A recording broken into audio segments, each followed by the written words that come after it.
so much controversy in football in the minute with different rules like away goals, VAR, offside, all of that. So over on my TikTok, I asked you guys, what one rule would you change to football? And you had to give me a little reason why. And that's because in today's video, we're going through most of those rule changes and ranking them on how likely I think they are to come into football and how much I'd actually want to see them. But before we get into that video, if you guys are new here, make sure to hit subscribe, turn on notifications, because I am uploading football content every single day and I'm involving you in basically every video I do. So if you head over to my TikTok, LLGaming63, I'm always asking for your guys' opinions on stuff that will appear in future videos. So if you want to be in a video just like this one, LLGaming63 on TikTok and have your voice heard. But anyway, let's get back to the video and let me show you the 5 criteria that I've made up to rank your crazy rule changes against. So the first category is called Don't Join the FA, and this is the bottom of the bottom. You do not want your rule change to appear in this. This is basically me saying, I hope this rule never comes into existence. It could potentially ruin football entirely. We don't ever want to see this rule. Don't join the FA is not where you want to be.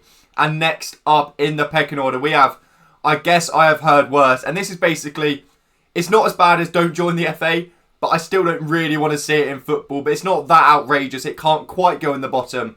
So it's the 4th worst instead of the 5th worst. It's still not a great place to be, but at least it's not as bad as don't join the FA. And in the middle of the pack, we've got it could maybe work. And this simply means exactly what it says. If it was implemented into football, I could maybe see it being effective, but I don't really think it's a rule that we need to be changing currently. I think, it's a bit of an irrelevant rule. It doesn't change too much.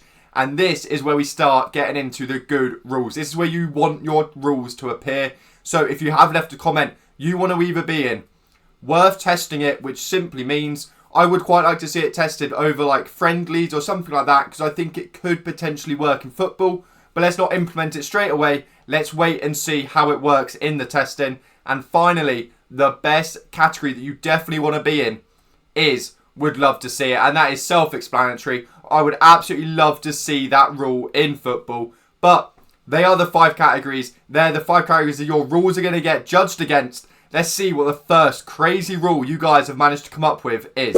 And the first one is away goal because it's OG. And when it first got scrapped, I was really annoyed because I thought it added something a lot more special to the Champions League. Because it is really tough to go away on big Champions League nights and get results. But I feel like they're not properly rewarded anymore for that. You could go away, lose 2-1, but that one goal could be all the difference in the next leg. So this one, I don't think it's crazy at all. I would love to see away goals come back, especially to the Champions League. I think that's the one tournament where you really need it, because I feel like it gives smaller teams a better chance against the big teams, because all you need is a goal or two, and that could make all the difference. So if you can draw, but you have that away goal, that is just so special. Obviously, it does mean you get less extra time, less penalties, and who doesn't love some massive penalty shootouts in the Champions League? But I don't think the more penalty shootouts outweigh the fact that I think it's just purely fair. I think if you score away from home in the Champions League, you should be rewarded, and that goal should be worth a bit more. Because it makes losses potentially not the end of the world. You could get a 3-2 away loss to Real Madrid, and you're like, oh, we lost.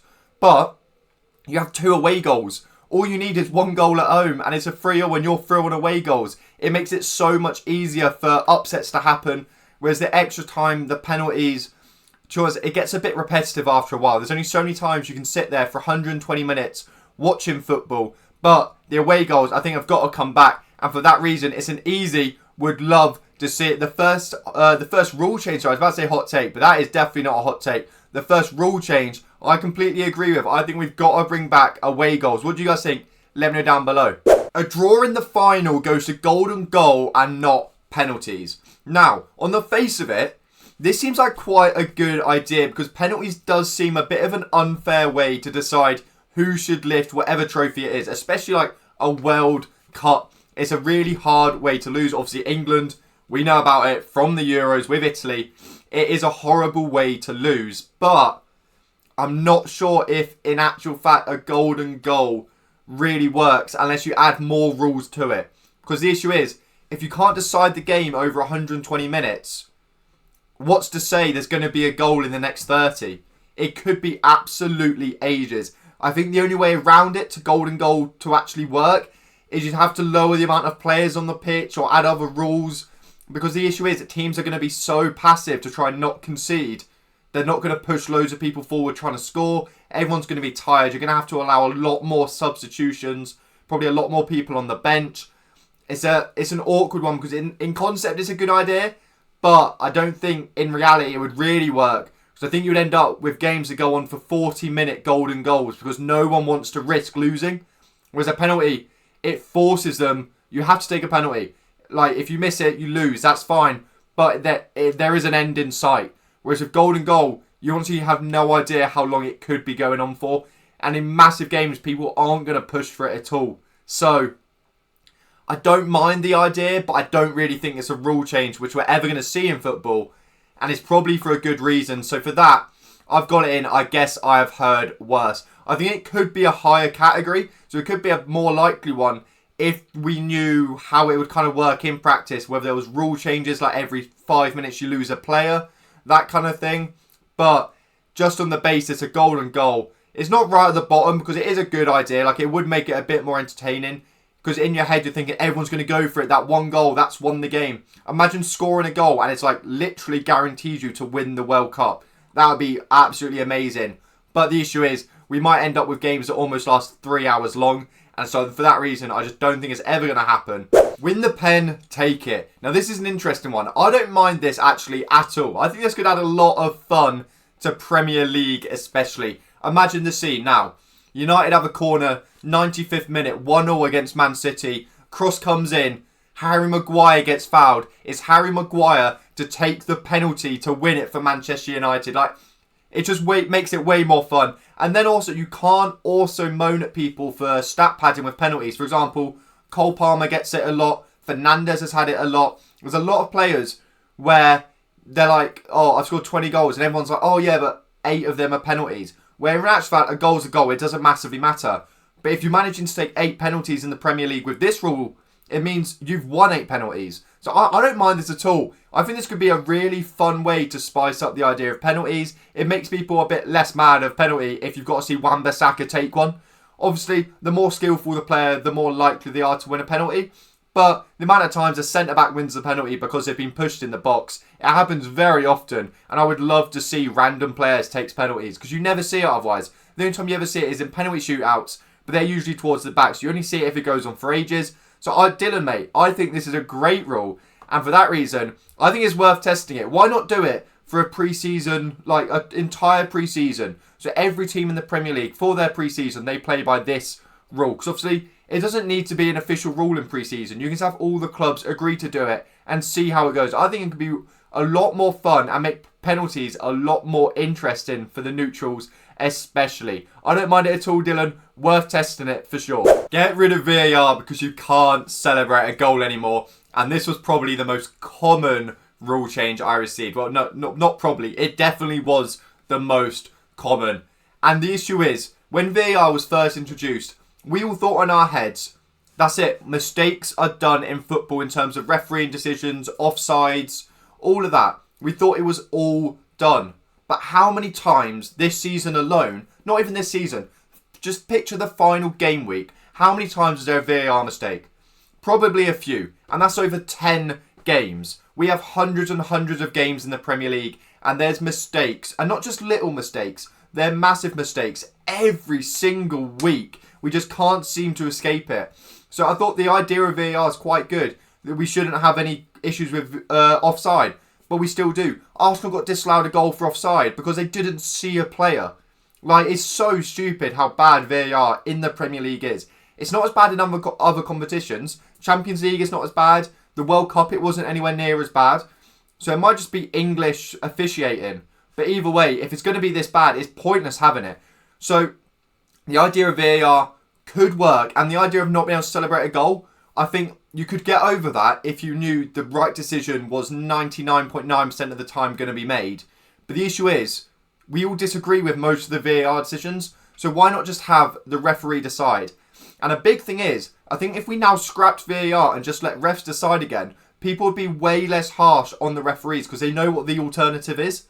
So if a referee makes a mistake, I don't think fans will get anywhere near as annoyed because they're used to VAR making mistakes. And that's people that are sat there checking it for 5 to 10 minutes and they still can't get it right. So a referee in the spur of the moment, if he gets it wrong, I think it's going to allow referees to make mistakes without being scrutinised anywhere near as much. And I have to say I completely agree with it. The VAR that we are promised is not what we've been given whatsoever. And for that reason, I would love to see VAR scrapped and just let referees decide it again. Until we can have a VAR which is basically perfect, I think it's pointless having it at all. There's way too many mistakes. No one seems to like it. The players don't like it. The managers don't like it. So why don't we just get rid of it and start again with the referees, the linesmen doing their original jobs, and you can actually celebrate a goal if the lino's flag isn't up or if the referee doesn't blow for a free kick or anything like that. Would love to see VAR gone. If you get a yellow card, you would get sent to a sin bin for 10 minutes, so yellow cards have more of a meaning. Now, there was talks of them introducing this with a blue card. I'm not sure if that's been completely abandoned or not, but there definitely was talks of that. So for things that were worse than a yellow but not quite worthy of a red, they were talking about introducing a sin bin. And this is used in many other sports. I'm pretty sure ice hockey had this. I'm pretty sure one of the rugbies have this as well. So we know it works in other sports. I think it definitely could in this. So remember at the start of this season, they were really trying to crack down on time wasting. So if you kicked the ball away, it was an instant yellow. So for the first 5 games, if you went anywhere near the ball, instant yellow. If you did anything, instant yellow. And it obviously chilled out throughout the season.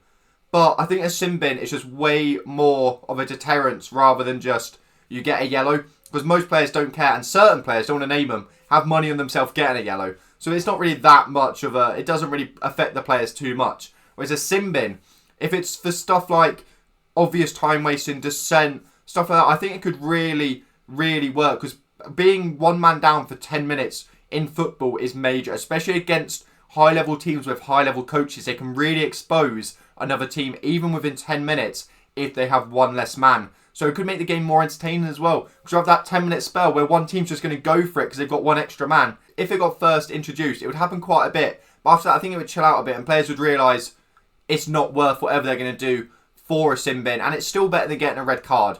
So I don't mind it at all. But I don't think you can introduce it without testing it first. So for that reason, it's worth testing, whether it's a pre-season, whether it's maybe like the Carabao Cup. One of those, I think it's worth testing, but I would not mind it being introduced to football one bit. There should be 2 balls on the field. It would make the game more entertaining while making sure there is always action on both sides. Now, where do we start with this? I don't think this works in any way, shape or form. The only way I could ever see this happening is maybe if there's a smaller sided game or even a bigger side. I don't think 11-a-side football with the size of the pitch, it works at all with 2 balls. I think it gets way too confusing. I think if you want 2 balls, you'd almost have to have 3 teams. Have you ever seen those things where it's like a hexagon shaped little court and there's a goal on each side? It'd have to be something like that. That's all I can think of. I don't think in 11-a-side this ever works. I don't think it ever comes into football. I think it would just make it way too confusing. Firstly, to watch. Secondly, to play. Imagine being centre-back and you're on the ball, but the other team's playing a ball in behind. It would take away what football is and it would just become, I think, an absolute mess. I don't mind the idea. I get where the thought's coming from. Trying to make it a bit more entertaining because sometimes it's a bit slow modern football. And because it's so tactical, everyone's so regimented and it's just side to side until there's an opening. So I get what you're saying, but I don't think adding a second ball is the solution to that. And for that reason, on the last rule change, we have our first, don't join the FA. I know what you're trying to do, make it more entertaining. I don't mind that at all. But I don't think the 2-ball solution would ever work in football. And for that reason, I've got to sadly put you in the don't join the FA. But that is where we're going to leave it for this video. If you have enjoyed, make sure to like, subscribe, turn on notifications because we're uploading every single day. Also, let me know what was your favourite rule from the video, what was your least favourite rule, all that good stuff. And if you want to appear in a video just like this, LL Gaming 63 over on TikTok, because that's where I'm always asking you guys for these hot takes, the rule changes, all of that good stuff. So head over there and get your suggestions in for the next video. But until next time, thanks for watching and goodbye.